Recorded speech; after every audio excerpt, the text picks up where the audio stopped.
All right, another talk that's a discussion for the recovery group. This one's called Having Fun as a Christian in Recovery.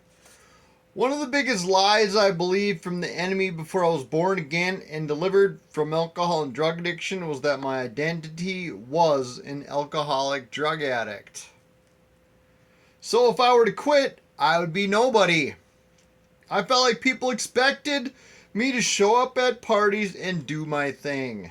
I felt like they enjoyed having me around because they knew by the end of the night something nuts was going to happen 200% without fail. I always delivered. But at what cost? It was true they enjoyed my antics, but did they enjoy me? Did they love me? Was our good old times genuine? Were we all authentic friends?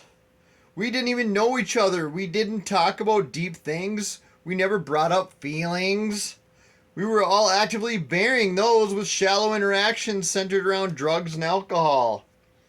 None of us were interested in each other's inner battles. We were interested only in ourselves.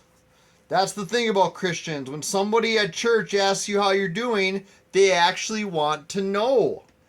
If you invest in a relationship with a fellow believer and allow yourself to be vulnerable and accountable, you can't tell them everything is fine without them calling you on it and prying out of you what's going on. Because when you say you're fine, you're not fine. They genuinely care. They authentically love you. Romans 12:9. Let love be genuine. Abhor what is evil. Hold fast to what is good. Galatians 6:2. Bear one another's burdens and so fulfill the law of Christ. 1 John 4:8. Anyone who does not love does not know God because God is love. John 13:34 through 35. A new commandment I give to you, that you love one another, just as I have loved you. You also are to love one another. By this all people will know that you are my disciples, if you have love for one another. We are created to be in relationship with one another. We are designed to be dependent on each other. We are not supposed to be self-sufficient, needing no one. It's healthy to be in community and unhealthy to be in isolation.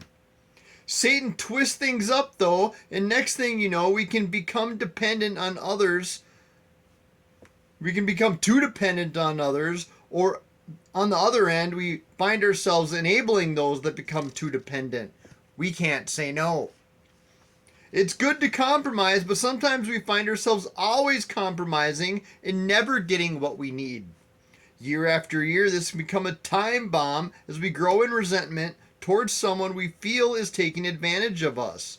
Yet we never say enough is enough and say no because we are worried we will be rejected. It is really hard to have fun in that relationship. Like relationships formed around addictions, they are shallow. There is no give and take. It's either give, give, give, or take, take, take. Not both.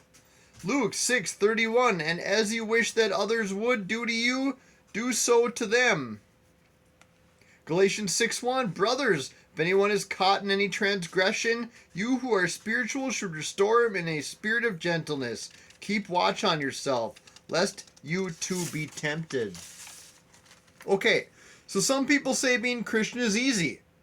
I think it's not so easy. So we're supposed to have good and healthy boundaries. So how do we rectify Matthew 5:38 through 42?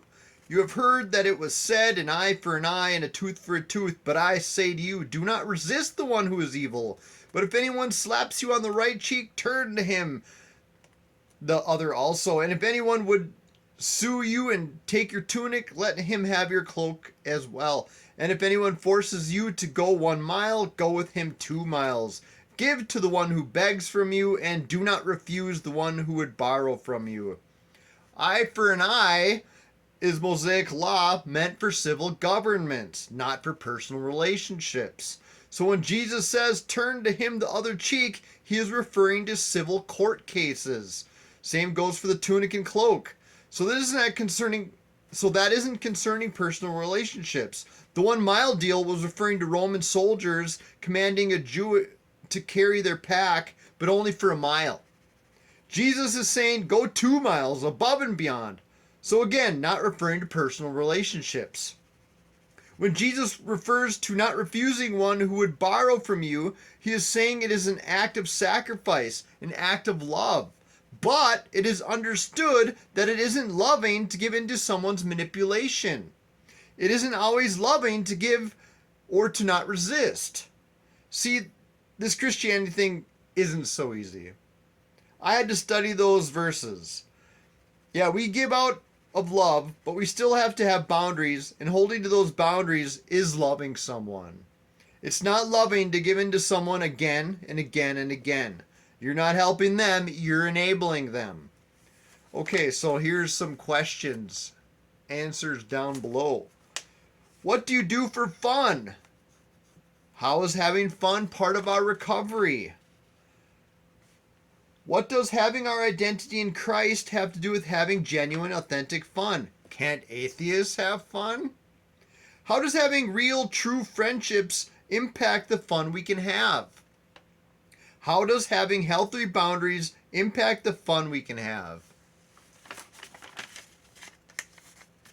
If you comment, you'll be the second person to comment in like 3 years. So please comment. It'd be kind of fun to have a discussion.